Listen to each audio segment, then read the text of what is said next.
Well, good morning, everyone. Welcome to Hope Church. If you are new here, my name is Jason. I'm the lead pastor on staff. And today we're starting a brand new series. But first, I want to thank all of you for being here and spending part of your Memorial Day weekend with us. We know there's so many things you could do with your time, and we're honored you decided to start your morning here with us at Hope Church. Memorial Day weekend, it's such an interesting time because it's not a day that's designated to honor people who are currently in our armed forces, and it's not a day to honor people who've retired from our armed forces. We have Veterans Day, we have Armed Forces Day, but today is a day to specifically honor and remember the brave servicemen and women who have given their lives in service to our country. And if we could go back in time somehow to like the World War I or World War II era and ask our soldiers back then, hey, why are you willing to risk your life for this cause we call America and we call freedom? And if we could ask our soldiers today the same question, I would bet we're basically going to get the same answers. Well, it's for America, it's for our nation, it's for freedom, it's to fight tyranny, it's for the American dream. We would hear the same answers. But what's interesting is, as the decades roll by, our understanding and our definition of those words changes and evolves. For example, you've all heard of the phrase, the American dream. We're familiar with this phrase. Perhaps you've used it. You've probably heard politicians use it. But what you might not know is the origin of this phrase, the context of it. The phrase, the American dream, was originally coined by an American author, a writer by the name of James Adams. And he came up with this idea in 1931, so still fairly early on in the Great Depression. And early on in the Great Depression, this was his vision of the American dream. He called it that dream of a land in which life should be better and richer and fuller for everyone. To which we would say, you mean we should all get more money and stuff? Nope. With opportunity for each according to ability or achievement. I believe in a dream. I have a vision, he said, an American dream, a uniquely American dream, where every single individual has the opportunity to prove him or herself through accomplishments or achievements. He continues, it is not a dream of motor cars and high wages merely, but a dream of a social order in which each man and each woman, this is 1931, this is a fairly bold statement, each man and each woman shall be able to attain to the fullest stature of which they are innately capable and be recognized by others for what they are, regardless of the fortuitous circumstances of birth or position. So when he coined the phrase, the American dream, it was to describe this uniquely American ideal, that it shouldn't matter your family name. It shouldn't matter what economic class you were born into. It shouldn't matter your race. It shouldn't matter your gender. It shouldn't matter your language. The American dream is the idea that no matter where you came from, you get a fair shake. You get a shot to go out there and to prove yourself to the world that you matter and to make your mark and to make a difference. We are blind to your origin. You show us what you can do. That was the American dream in 1931. Today, of course, that meaning has evolved, and if we asked people today, what does the American dream mean, we would get a number of different answers, but perhaps it is best summarized by what the hymn writer Bon Jovi said that we just sang. It's my life. That's the American dream. It's I am free, it is my life. Or to expand it a little bit, we might say, I deserve the right to do what I want, when I want, with whomever I want. This is Western civilization today. Now, when the American dream was coined, that was a uniquely American idea that distinguished the United States from European aristocracy from the 18th, 19th, and even early 20th centuries. But now, today, we have this idea, I deserve the right, no one can take this from me, to do what I want, when I want, with whomever I want. And then because we want to be decent people with liberty and justice for all, we add this phrase at the end, as long as it doesn't hurt anybody. As long as nobody gets hurt, as long as we're all consenting adults, as long as it doesn't infringe on anyone else's right to do what they want, when they want, with whomever they want, then I deserve the right to have that level of freedom. Now, you should probably know something. Any society that adopts this dream, any society that adopts this vision should probably know this philosophy has a very predictable destination. And you should probably know the degree to which you adopt this philosophy. It has a very predictable destination.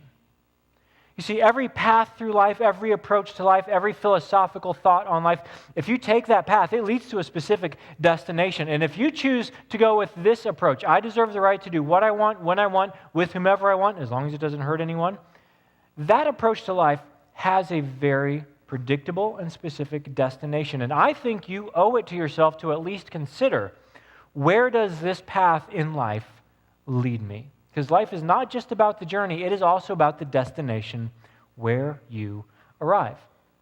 Now, the reason why it has a predictable destination is because our modern version of the American dream isn't very modern. We're not as fancy or special as we think we are. Other people have already been down this road. In fact, in this entire 6-week sermon series, what we are going to do is we are going to explore a culture that pursued this version of the American dream. We are going to explore a culture that pursued this ideal, and it was the ancient nation of Israel, and we're going to explore it during a period of history known as the time of the Judges. We're going to read the book of Judges. Now, if you're new to the Bible, the book of Judges is not about Ruth Bader Ginsburg or Clarence Thomas, not that kind of judge. It's not about Judy or Judge Judy or Joe Brown or any of those kind of judges either, not about those kind of judges. It's a very specific era of history, and I'll explain where the judges idea came from over the next 2 weeks. But it's this era of history between Joshua and King Saul. Last summer we looked at the life of Moses. Moses led the nation of Israel out of bondage in Egypt to the Promised Land, and he trained up Joshua. Joshua, when I die, you're going to take over. So Moses trained him for 40 years, a 40-year-long apprenticeship, and then Joshua took over. He said, I'm in charge now, led the people into the Promised Land, but eventually he died around 1380 BC. And there was this over 300-year period until Israel established a monarchy with King Saul. We learned King Saul's story last week. And if you missed last week, if you are in any kind of mess in your life today, I think you owe it to yourself to go online and listen to last week's message, because we learned a question that if you will ask it when you are in the middle of a mess in your life, it will give you remarkable clarity in how to get out of your mess. Well, that was King Saul. He was the bad example, not the good one. But this era in between, over 300 years, is called the time of the Judges. And this was a time when people took our modern American dream, they took that philosophy. I have the right to do what I want, when I want, with whomever I want. And that was their approach to life. Now today what we're going to do, normally when we start a new series, I give you lots of historical context and I get nerdy and I get excited about all that history stuff. Today I'm not going to do any of that, and here's why. Today we're starting at the end of the story. I'm going to the last 3 chapters of the book of Judges, and I want you, before we even crack the book, I want you to know where the story ends. And the reason why I want you to know where the story ends is because if we started at the beginning, you would never in a million years guess where the story ended, and you would fail to see the relevance of why we're studying this book of the Bible for 6 weeks, because the end of the story is shocking, it is stunning. In fact, as long as you stay awake this morning, at some point during the message, you are going to think to yourself, or you are going to lean over and whisper to the person next to you this question: what in the world is this doing in the Bible? Okay? Because the story we're going to look at today is dark. It is not pleasant. It is not a happy story. In fact, just to warn you, you're not going to leave today feeling awesome. Okay? Just to warn you, you are going to leave today with a cloud over your head after hearing this story in the Bible. And the reason why that's going to happen, it's not my idea. I want you to leave singing sunshine, lollipops, and rainbows. That's what I want. But I want to honor the narrator's intention by including this story as the ending of the book of Judges, and it is dark. To call today's story a little bit dark would be like saying, I think the Pope is a little bit Catholic. Yeah, to call today's story a little bit dark would be like saying, I think the city of Milwaukee likes a little bit of beer. Okay, it's just so dark. In fact, I just like to take a moment to say, if you have children with you from ages 1 through 4th grade, our Kids Connect ministry is awesome. They would really enjoy connecting with God at their level this morning because this is PG-13. This might be rated R, and I am intentionally skipping some verses from the story. It's in the Bible. You can read it at home, but the irony is, if I read them out loud in church, people would complain, "You can't talk about that in church." It's in the Bible, okay? But it's just that dark. But the reason why we are starting here, again, is because we are going to see the destination that people arrive at when they pursue the philosophy that says, I have the right to do what I want, when I want, with whomever I want. And here's what else we're going to see as the series unfolds. What in the world is this doing in the Bible? It's simple. The Bible is not a story book of virtuous heroes. The Bible is not a storybook of people who are exemplars of how to live a good and moral life. The Bible is a story of people who are hopelessly flawed and broken, and in some cases, even despicable and extremely unlikable. And here's why. The Bible is the story of God relentlessly offering His grace to people who do not deserve it, seek it, or even appreciate it after they have been saved by it. And that makes the Bible your story. And that makes it my story. So today we're going to begin to see a group of people who did not deserve God's grace. Now, the way the story opens in Judges chapter 19, the narrator begins it with this statement. In those days, Israel had no king. Now, this was an era where there was no monarchy, there was no king, and the reason why was because the way the nation was set up, it was a theocracy.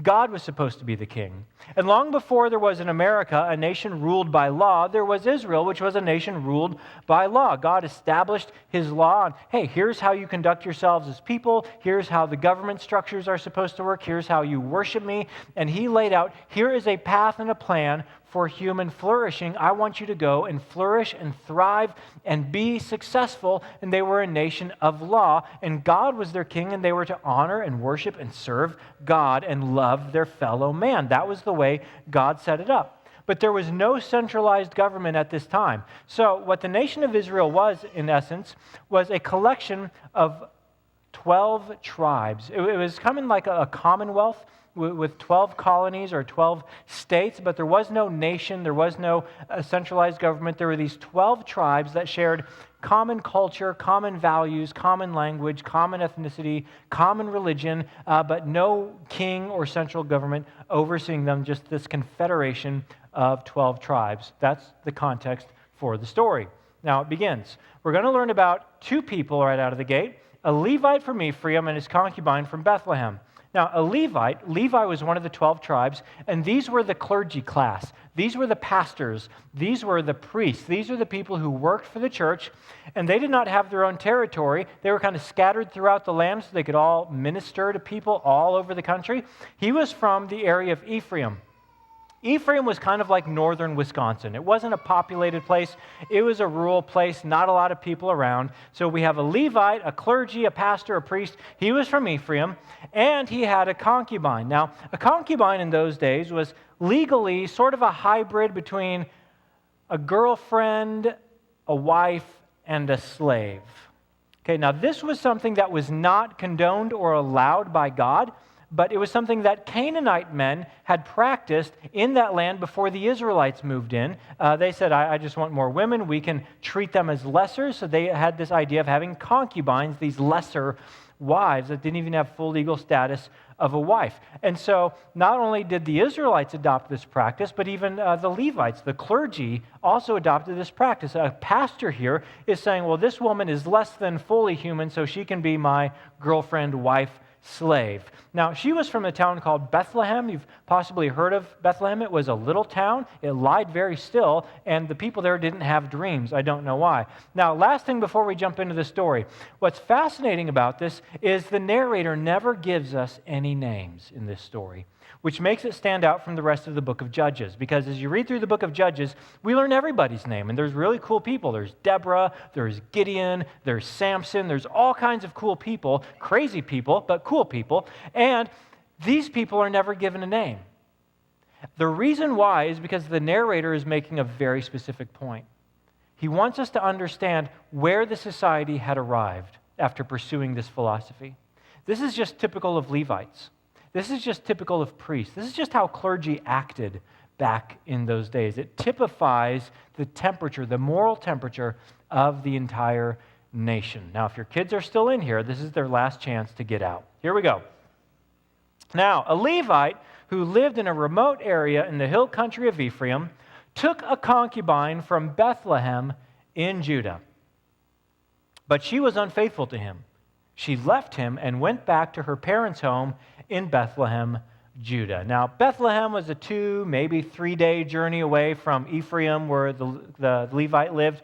And enough time passes where either he forgives her or he gets lonely. He decides, I want my woman back. So he makes the journey, grabs a servant, grabs a couple of donkeys, travels down to Bethlehem, and knocks on his father-in-law's door, or concubine-in-law, I don't know how that works, knocked on his door and he said, hey, I'm here for my woman, your daughter. Now, the father-in-law is not exactly happy to see this guy, but at the same time, legally he has no rights and he can't prevent him from taking his daughter back to Ephraim, so he pretends he's glad to see him. He invites him in, says, hey, let's grab a beer, let's catch up. How have you been doing, son? They open a beer, they have a meal, they have more drinks, he pours more drinks, it gets late, he pours more drinks, and finally around 2 a.m. they go to bed. Well, the priest wakes up, the Levite wakes up the next morning with a hangover, kind of seeing double for a while.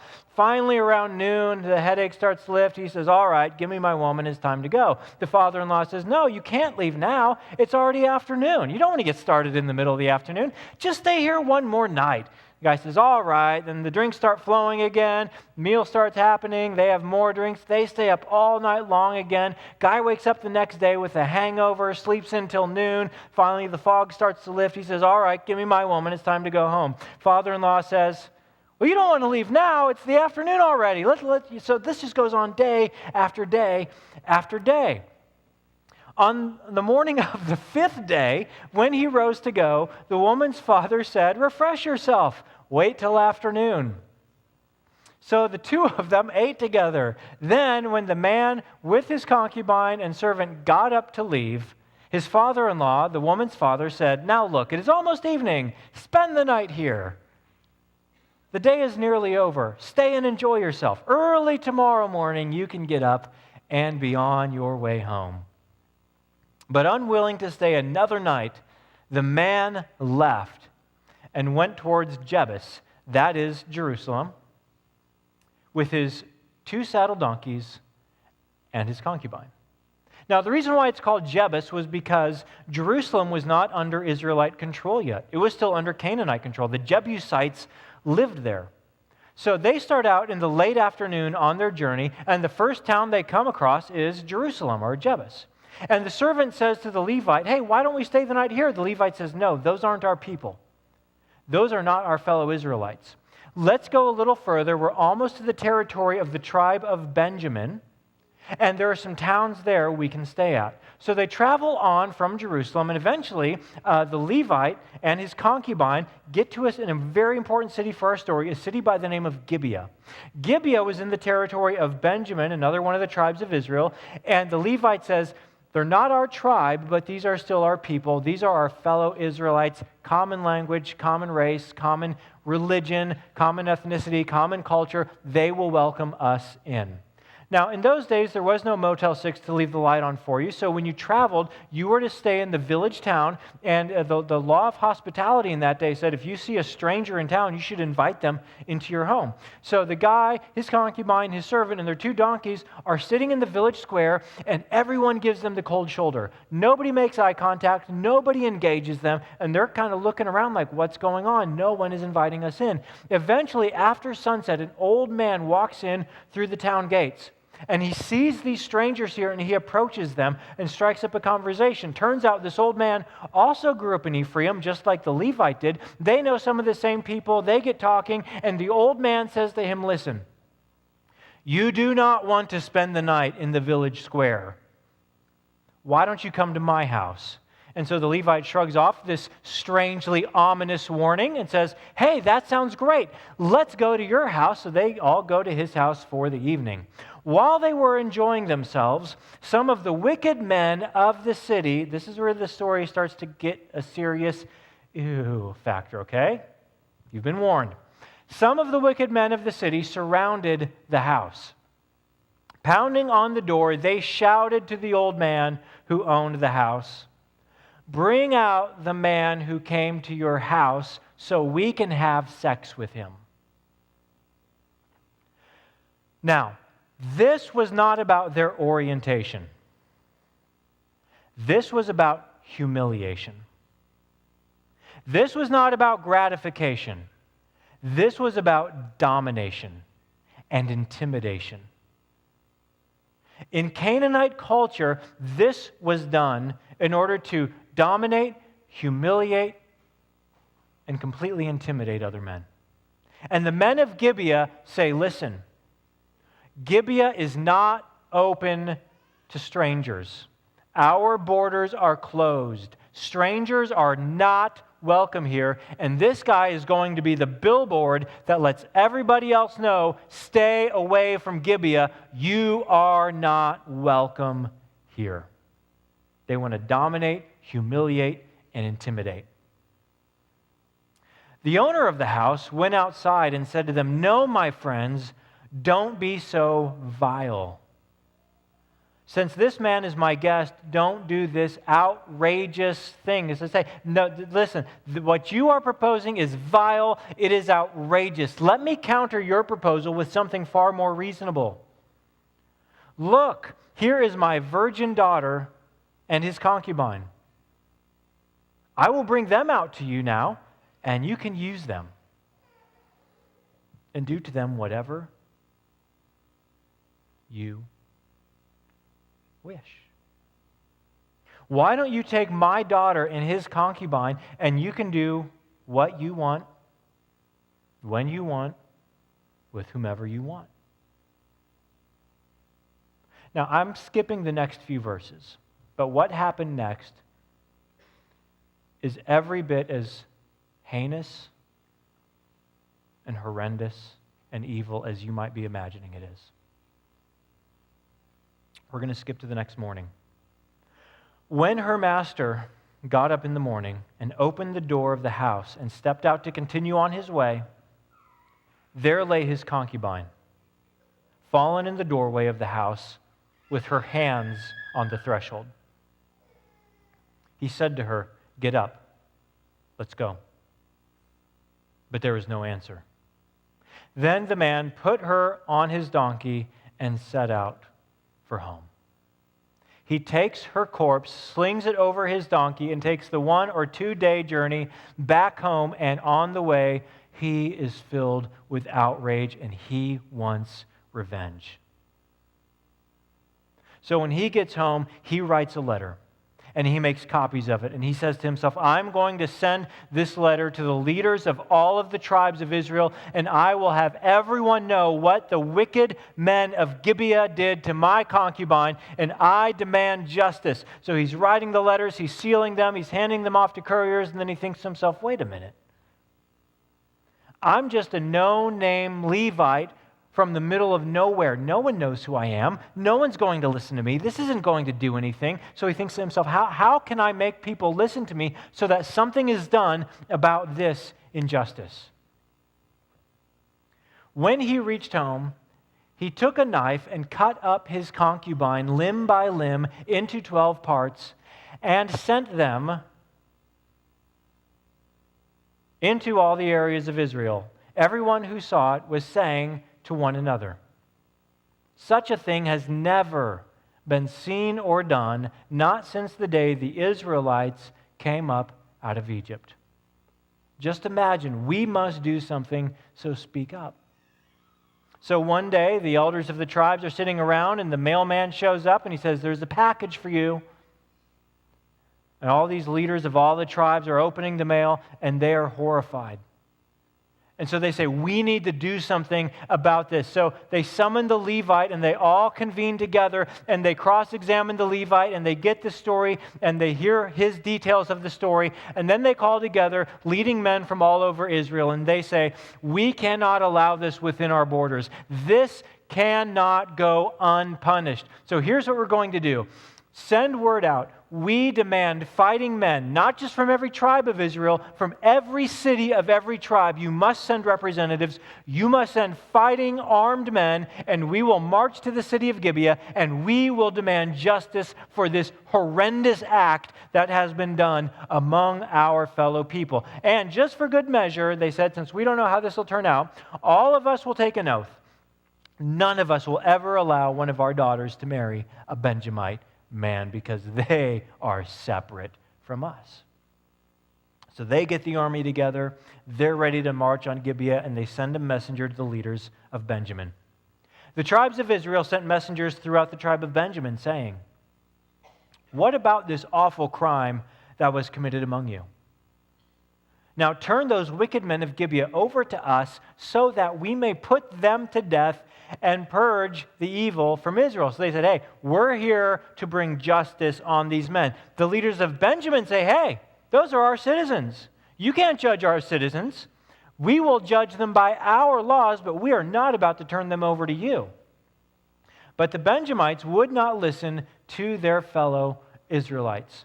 So they assembled an army to fight back. From their towns, they came together at Gibeah to fight against the Israelites. So now you've got the Benjamites drawing up their own army, and as you read the story, they have some special op troops, even though they're outnumbered. And on day one of conflict, as the civil war erupts, the armies of Israel march on the city of Gibeah, and the army at Gibeah of Benjamin fights them back and inflicts heavy casualties. On day two, the armies of Israel regroup and say, "Hey, we outnumber them. We're going to take them." So they march again on the city. And again, the Benjamite army fights back and drives them off. On the third day, the Israelite generals say, "We need a better strategy. Here's what we're going to do. We're going to attack again. We'll retreat again, but this time we'll have men lying in ambush. They'll rush into the city when the Benjamite army comes out to pursue us. They'll set it on fire, and then we'll catch them in a pincer." So that's what they do. They attack the city. They feign a retreat. And when the Benjamite army pursues them out of the city, the people in ambush rush in. It works perfectly. They set the city on fire, and suddenly the armies of Benjamin turn around and realize they've been trapped. The city behind them is now on fire, and the Israelites in front of them stop fleeing. They turn around and they draw up battle lines, and by this point the armies of Israel are enraged, and they begin a slaughter. And they strike down and kill every man fighting for Benjamin on that battlefield, and then they head into the city of Gibeah, and they kill everything that breathes. In their bloodlust, they will not be satisfied. If it breathes, it dies. And that wasn't enough for them. Then they went on a rampage throughout the tribe of Benjamin. Every village, every city, every town, killing every man and woman and child that they could find. Well, eventually, they calm down. Eventually, they cool off, and suddenly they realize what they've done. Suddenly, they realize we just eliminated a tribe. We just committed an act of genocide. We lost control. What do we do now? We just eliminated the tribe. There are no longer 12 tribes of Israel. We are down to 11 tribes of Israel. What do? We made a mistake. So they actually assemble as a people before God to figure out, well, what do we do now? We messed up. The people went to Bethel, where they sat before God until evening. raising their voices and weeping bitterly. "Lord God of Israel," they cried, "why has this happened to Israel? Why should one tribe be missing from Israel today?" Now, somewhere around this point, someone in the crowd raises their hand and says, "Technically, we didn't eliminate them yet." Well, what do you mean? Well, during the conflict, 600 armed men ran away into the wilderness, and they're still in hiding. They've been hiding out there for about 4 months, and they're still out there. Oh. Well, can we get them back? Can we coax them back? Can we apologize? Well, what good is that going to do? Because we all took an oath, we're not going to allow any of our daughters to marry any of them, so it's still the extinction of the tribe. And someone else says, "Well, I have an idea. Is there anyone from Israel who didn't show up in our army to help out? Because we said this is evil and we need to expunge it from our people. Did anyone fail to join us in our righteous crusade?" And someone else raised their hand. "Yeah, I don't think anyone is here from Jabesh Gilead." Is anyone here from Jabesh Gilead? Anyone? Anyone? No? Okay, perfect. They discovered that no one from Jabesh Gilead had come to the camp for the assembly. So they decide, well, let's take a vote. How many of you think we should find some wives for these Benjamites from the people who didn't show up and who aren't here? Aye. Everyone agrees. So they take their army, they march to Jabesh Gilead, and they kill everybody there except for the young women. They kidnap those women, they call the Benjamites out of hiding, and they say, "Hey, there's good news and there's bad news. The bad news is we killed everyone you know. Our bad, okay? The good news is we rounded up some wives for y'all so y'all can have some women and kind of, repopulate. You got some work to do. But the bad news is Jabesh Gilead was a little short on women, so we don't have enough women to go around, okay? Not everyone gets a wife. You guys will have to figure that out. Sorry, guys. Our bad." And someone else raises their hand. "Well, I got an idea on how we can get more wives for these people. This is about the time of year in Shiloh when they have that big spring festival and all the young women who aren't married go out into that field and have their ceremonial dance. What if we have the guys who didn't get wives hiding in the vineyards, and then when all the young ladies come out, they can all run out and grab themselves a woman? That way, when their fathers are outraged, we'll just say, 'Oh, it's okay, you didn't break your oath. They kidnapped your daughter. You didn't give her in marriage.' Oh, well, I feel great about that then." So that's what they do. Here's what happened. So that is what the Benjamites did. While the young women were dancing, each man caught one and carried her off to be his wife. Then they returned to their inheritance, the smoldering ground of Benjamin, and rebuilt the towns and settled in them. At that time, the Israelites left that place and went home to their tribes and clans, each to his own inheritance. And they lived happily ever after. The end. Now, some of you grew up in a home where your parents read you Bible stories. They never read you this Bible story, did they? "Hey, Dad, can you tell us the one about the concubine and the chainsaw?" No. Let's talk about David and Goliath. We won't read that one anymore, son, okay? Well, so the question that has to be asked as we finish reading this story is right here. Really? Really? A, this happened? Really? B, you decided to include it? We could have skipped all of this. We could have gone straight from Samson and gone right to King Saul and King David. We didn't have to include any of this. Really? And the follow-up question, how did they get here? How did they get to a place? How did they get to a place where as a society, they decided this is our course of action. This is how we will deal with conflict as a society. Now, the narrator knew we would be asking this question, so there's one sentence that he uses to close out the entire book of Judges, and there's one sentence that he uses to close out this entire grotesque episode. Here's what he writes. "In those days, there was no king in Israel. Everyone did what was right in his own eyes." And at any point in the story, It's not hard to imagine how every single actor in this play could justify in his own eyes that what he was doing was the right thing. We have the men of Gibeah saying, hey, stranger danger. We don't know these people. These people could be here to rob us. They could be here to hurt us. We are going to protect our families. We are going to protect our wives and daughters. And we are going to send a message. You're not welcome to stay in Gibeah. We're just protecting our own. And the Levite could have said, hey, listen, sweetheart, we wouldn't be here if it wasn't for you. You cheated on me, and then you ran home to Daddy. If you hadn't cheated on me, we never would have been on this journey. And besides, your dad got me drunk every night. If we had left in the morning like I wanted to, we would have been miles past Gibeah on our way home. This is on you, and besides, you're just a concubine. You're barely worth more than cattle. This is on you. And he sends her out the door.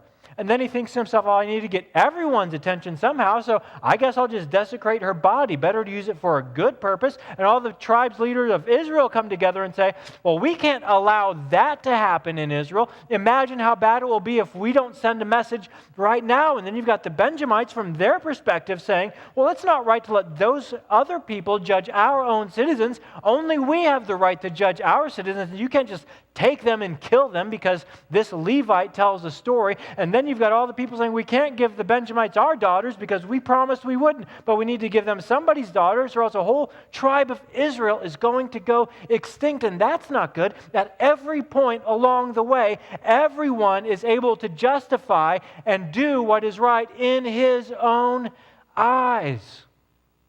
Because there was no king in Israel in those days.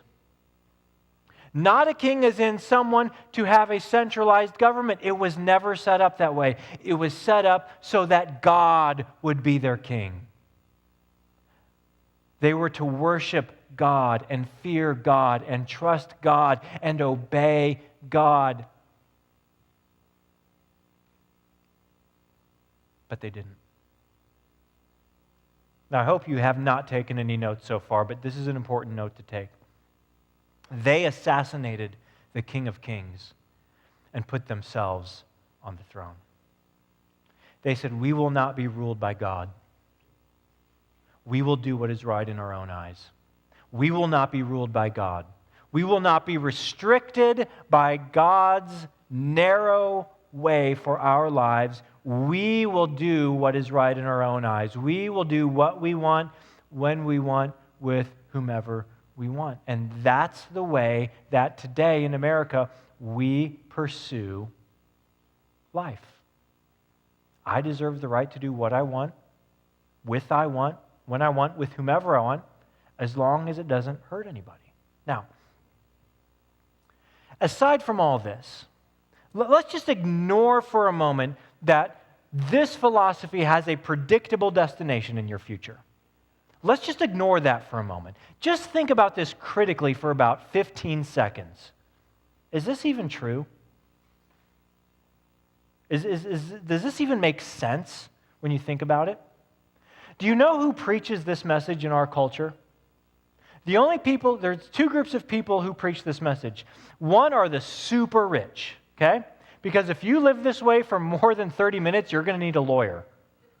And if you live this way for more than a week, you're going to need a whole law firm of lawyers because you're going to have a lot of legal trouble if you follow this philosophy in life. So it's the entertainers, it's the movie makers who promote this idea, who promote this philosophy, and you have to trudge off to work on Monday morning and say, man, I would love the freedom to do what I want, when I want, with whom I want. I want that for me. So that's the one group that preaches this message. Do you know the other group that preaches this message? People who are about 3 months away from divorce, bankruptcy, or jail time. But nobody in the middle preaches this message. You will never hear someone who works for Wisconsin Child Protective Services sit down parents and say to them, we had to take your children away. And if you want to get your children back, you're going to have to demonstrate your ability to do what you want, when you want, with whomever you want. You are never going to hear a parole officer sit down with a felon and say, we would love to clear your record up, but first you're going to have to demonstrate your ability to do what you want, when you want, with whomever you want. You are never going to hear parents leave their child at the babysitter to go out on a date and say to little Susie or little Timmy, now remember, little Timmy, just remember, when the babysitter asks you to do something, you just do what you want, when you want, with whomever you want. Is this even true? Does this even work? As long as it doesn't hurt anybody, do you know who the first person is that gets hurt when you adopt this philosophy? It's you. You're someone, okay? You're anyone. And here's what I know about you in your life today. Here's what I know about you. With whatever it is about yourself that you do not like, a habit you struggle with, an addiction you wrestle with, a behavior you want to get rid of, words that come out of your mouth and you don't want them to come out of your mouth. Whatever it is that you don't like about yourself, do you know what I know about the origin of that habit, that addiction, that hang-up? It started as an expression of your right to do what you want, when you want, with whomever you want. That's how it started. And now it masters you. That society said, we'll do what we want, and they assassinated the King of Kings, and they put themselves on the throne, and it led to this place of incredible darkness. And it does the same today. So what do we do about that? What if we changed our perspective? What if we changed our perspective to Jesus' approach? I deserve the right to do what I want, when I want, with whomever I want, as long as it helps someone. What if we did this instead? These are the people who make life better. These are the people who enjoy freedom. These are the people who make a difference with their lives, and this obeys the law of Jesus. Jesus didn't just say, love your neighbor as yourself. He said something way better than that. Jesus said, as I have loved you, you must love one another. Well, Jesus, how much did you love us? I did what it took to help someone. I did what it took. I gave my life on the cross to pay for your sins. And as I have loved you, I want you to love one another. What if we adopted that approach? I'll do what I want, when I want, with whomever I want, as long as it helps someone. That's different, isn't it? Here's the final idea I want to leave you with today. The moral of the story of this dark tale at the end of the book of Judges. Here's the moral of the story. We must serve the true king, or we will be ruled by a false one. We must serve the true king, God himself, or you will be ruled by a false one, which is you. So you have a decision to make. Who's going to sit on the throne? You have a decision to make. Who's going to be the king? And will I live my life striving to do what is right in God's eyes? Or will I live my life doing what is right in my own eyes? Now, here's the good news. Starting next week, and in fact, every week in this series, we're going to see how God is relentlessly pursuing people who do not deserve His grace or appreciate His grace even once they have it. And that every week in this series, we are going to see how God allows U-turns. However far down this path you might have gone, God says, that's okay. I'm giving you an off-ramp. I'm giving you a new direction. I'm giving you a new path. And every week of the series, you're going to see how you can take that new path towards doing what is right in God's eyes and regaining your true freedom from a God who made you for true and full flourishing. That's what He wants for you, but you have to figure it out. Are you going to be king, or is God going to be king? Will you do right in your eyes, or in God's eyes. We're going to pick it up there next Sunday. Let me pray for you.